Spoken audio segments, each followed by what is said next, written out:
Shabbat Shalom. This week's Torah portion is, because we are in the middle of Passover, it is the Torah portion that is special for the Shabbat that comes out in the middle of Passover.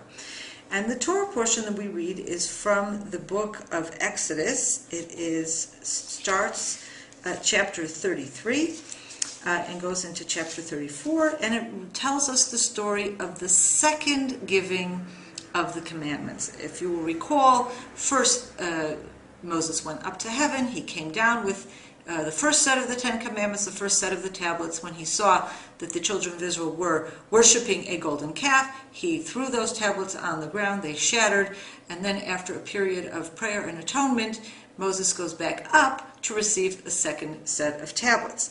Now, there's an interesting difference that I would like to point out between the first and second givings. We read in this week's portion in chapter 34, "And the Lord said to Moses, Hew for yourself 2 tablets of stone like the first, and I will write upon these tablets the words that were on the first tablets, which you did break." Here we have God commanding Moses that he is the one who should carve out these stone tablets, and then God will then write upon those tablets. This is in contrast to the original commandment in the first giving of the tablets. First of all, we have in Exodus chapter 24, verse 12, "And the Lord said to Moses, Come up to me to the mountain and be there, and I will give you the tablets of stone and the Torah and the commandments which I have written, that you may teach them." And then later on, we have, as Moses is about to come down with those tablets, in chapter 32, verse 18, chapter 31, verse 18, "And he gave to Moses when he had made an end of speaking to him upon Mount Sinai 2 tablets of the testimony, tablets of stone, written with the finger of God." The first tablets, therefore, have 2 very specific descriptions that indicate a much more direct relationship of God to the actual production of these tablets. First of all, God says Moses is supposed to come up empty-handed. God is going to give him the tablets that he has prepared and that he has written on them. And then afterwards, God adds the fact that on these tablets of stone were written with the finger of God. It's a very, very specific physical explanation of something that gives us the impression of a direct, very direct, intimate contact between God and these first tablets. The second tablets, however, there is a bit of a removal, because it is Moses who is going to, at God's command, of course, Moses is the one who is going to prepare the 2 tablets. He will then bring them up to God, and God will write upon those tablets. What we have accent here is this idea of the finger of God.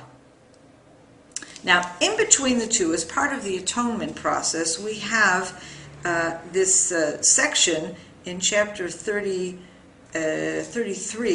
where Moses asks to see God's face, and God makes it very clear that he cannot see his face, he could only see his back. And this is, he makes this very clear statement in chapter 33, "You cannot see my face, for no man shall see me and live." I think that this is all part of a process that is happening between the first and the second tablets that perhaps explains to us at a much deeper level what was the problem with the first tablets. The first tablets represented a direct experience. First of all, coming on the heels of God speaking directly to the children of Israel. You can also ask, if God has just spoken directly to the children of Israel, how is it then that they are able to go and immediately worship a golden calf? You would think that after an experience as direct and as intimate with God as that they would, the furthest thing from their mind would be to go worship a golden calf. But the fact is, it failed. The first attempt failed.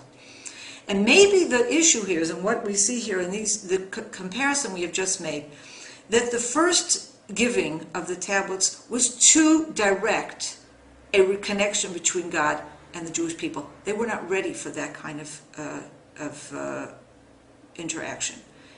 And we see that even at the beginning when God speaks and begins with the Ten Commandments, and the people retreat and they say, Moses, no, you speak on behalf. It's too hard for us to hear what God's saying.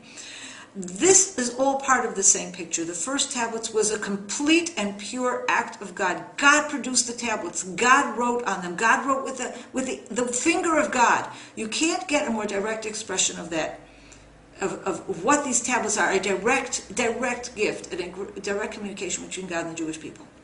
The second one, Moses is more involved. Moses goes up, and he's the one who brings the tablets. He brings the tablets from earth up to the heavens, and God then writes on those tablets. It is much more of a earth-God connection. In order for God to communicate directly with the Jewish people, he has to have Moses there as an intermediary. He has to have a contribution from mankind. Mankind must participate in the process, and then God comes and writes his words upon that. But with the participation of man in the process, and perhaps a bit of a distance. For then God says, no man can see my face and live. There has to be that kind of distance. But perhaps only when there is that kind of distance, but at the same time, greater distance, but at the same time, man taking part in the process. That is a process that perhaps at that point God realizes, or man realizes, that that's the kind of a process that humankind can sustain. And I think that's a very powerful lesson for us indeed. The divine is very hard to attain, very hard to reach, very hard to come close to. It is our constant desire to come as close to God as we possibly can. But at the same time, we have to recognize our limitations.